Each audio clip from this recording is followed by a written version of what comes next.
नमस्कार मित्रांनो, मी वैभव चैतन्य auto care centre Nashik. आज आपल्याकडे आलेली आहे CB शाईन. या शाईनमध्ये प्रॉब्लेम असा आहे की थ्रोटल प्रॉपर रिस्पॉन्स देत नाही आहे. तर स्लाईड हीची वारंवार अडकत असल्या कारणास्तव कस्टमरचं म्हणणं असं झालं की आम्हाला हा जो जुना कार्बोरेटर आहे केन कंपनीचा हा चेंज करायचा आहे. त्या जागेवरती स्पाको कंपनीचा स्लाईडवाला कार्बोरेटर विदाऊट डायफ्रामवाला कार्बोरेटर जो आपला रेग्युलर गाड्यांना येतो तो डायफ्राम अल्टर करायचा आहे. तर आपण तो कार्बोरेटर या गाडीवर लावणार आहे.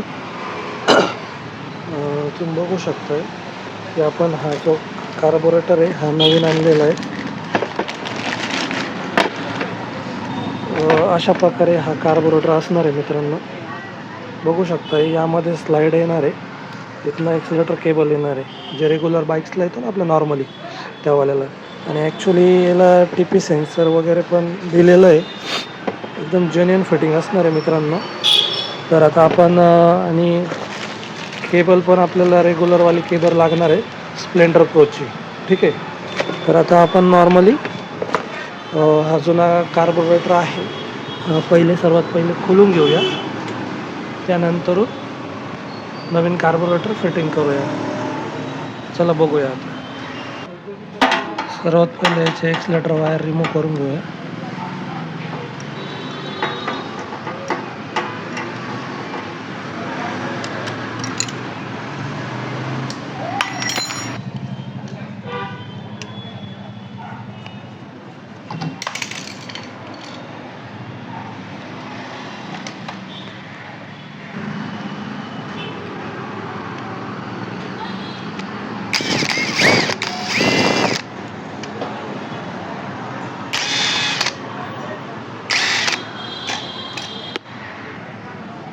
बाहेर आलेला आहे मित्रांनो कार्बोरेटर. आता आपण याची जी चोक केबल आणि TP सेन्सरची केबल काढून घेऊया.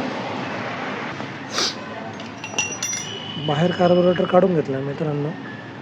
इथे चोक केबल होती, इथं TP सेन्सर होता. हा आहे आपला नॉर्मल डायफ्रामवाला कार्बोरेटर. तुम्ही बघू शकता हा व्हॅक्यूम ऑपरेटिंग होत असतो. आणि जो नवीन आणलेला कार्बोरेटर मित्रांनो ते अशा पद्धतीचा असणार आहे. दोन्ही कार्बोरेटर आपल्या समोर आहे. ते बघा.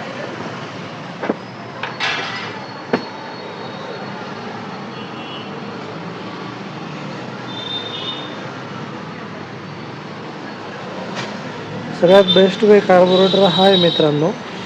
या कार्बोरेटरला प्रॉब्लेम असा यायचा की याला जे ॲव्हरेज सेटिंगसाठी इकडनं स्क्रू काढावं, ढिल्ला करण्यासाठी या टाईट करण्यासाठी बॅटरी वगैरे काढावं लागायची. पण या कार्बोरेटरमध्ये तसं नाही मित्रांनो. इकडनं याला कुठली ॲडजस्टमेंट नाही, याला ऑपोजिट साईडने म्हणजे आपण राईट साईडने ज्या वेळेला कार्बोरेटर फिटिंग करतो ते पॅनल खोलतो आपल्याला दोन्ही ॲडजस्टमेंट इकडनं करता येतात. त्यामुळे एकदम सोप्या पद्धतीने ॲव्हरेज सेटिंग वगैरे इथे करता येते आपल्याला. ठीक आहे. चला आता आपण नवीन कार्बोरेटर फिटिंग करूया, बघूया परफॉर्मन्स वगैरे कसं आहे. मित्रांनो आता आपण याची चोक केबल वगैरे लावून घेतली आहे. नॉर्मली जशी रेग्युलर चोक केबल येते same as it is, plunger वगैरे सेम आहे. ठीक आहे.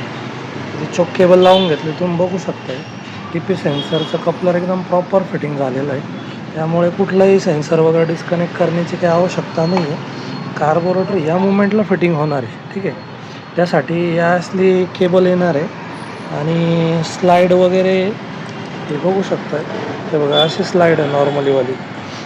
त्यासोबत आपल्याला केबल पण नवीन आलेली आहे. केबल आपण फिटिंग करून घेतली मित्रांनो इथे. ठीक आहे. बाकीची पुढची फिटमेंट करून घेऊ. स्लाईड पण फिटिंग करून घेतली आहे अशा पद्धतीने. स्लाईड कार्बोरेटरमध्ये लावून घेऊया. आणि शक्यतो मित्रांनो सांगायचं जर झाल्यास कुठल्याही गोष्टी ही जेन्युइन पद्धतीने जर अल्ट्रेशन होत असेल तरच करावं ते. अदरवाईज शक्यतो अवॉइड करण्यात यावं, जेणेकरून आज आपण जरी अल्ट्रेशन करतो तर नेक्स्ट पर्सनला काम करताना एवढंही अवघड जायला नको की जेणेकरून त्याच्याकडनं ते शक्य होणार नाही.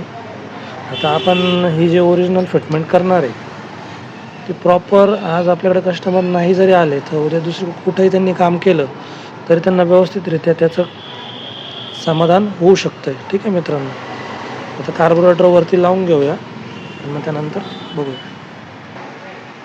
बघू शकता मित्रांनो, एकदम प्रॉपर जेन्युइन फिटिंग झालेली आहे. होजमध्ये एकदम प्रॉपर कार्बोरेटर लागलेलं आहे, मागे पण लागलेलं आहे. आणि हा जो तुम्हाला मगाशी मी बोललो व्हिडिओमध्ये की इथे तुम्हाला ॲडजस्टमेंट स्क्रू भेटतात, हे बघा एकदम इझिली ॲव्हरेज सेटिंग वगैरे करू शकताय. याचा TP सेन्सर इकडं दिलेला आहे, चोक केबल वगैरे मध्ये बरोबर आहे. हां, एक गोष्ट, हा कार्बोरेटर फिटिंग करताना ही जी केबल आहे एक्सिलेटरची यामध्ये हे बघा इथे, तर ही केबल या पाईपाच्या आतमधनं घ्यायची वरच्या बाजूने. ठीक आहे, म्हणजे इथे पाईपाला लागणार नाही. स्मूथली ऑपरेट होतं आहे सगळं काही. तर तिकडनं पेट्रोल कनेक्शन करूया आणि फिटिंग चालू करून बघू.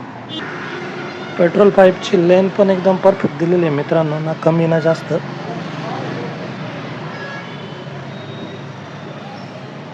ओके, बॅटरी आता चार्जिंगला लावलेली आहे, बॅटरी चार्ज करून घेऊया, गाडी सुरू करूया. चला तर मित्रांनो, आता आपण इकडे बॅटरी फिटिंग करून घेतलेली आहे, बघू शकतो. ठीक आहे, गाडी सुरू करून बघूया.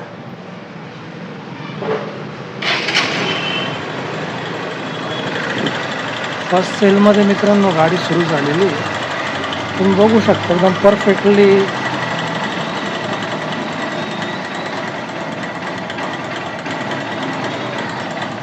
हे बघा, आयडलिंगला कशी गाडी स्टार्ट झाली.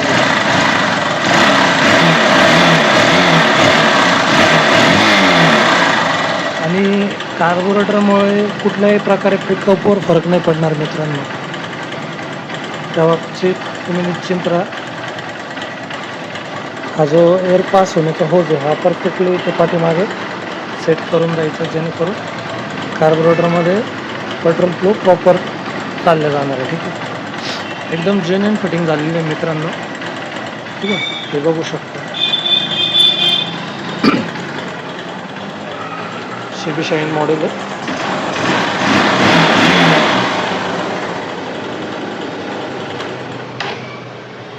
एकदम हाफ सेल सुरू होते.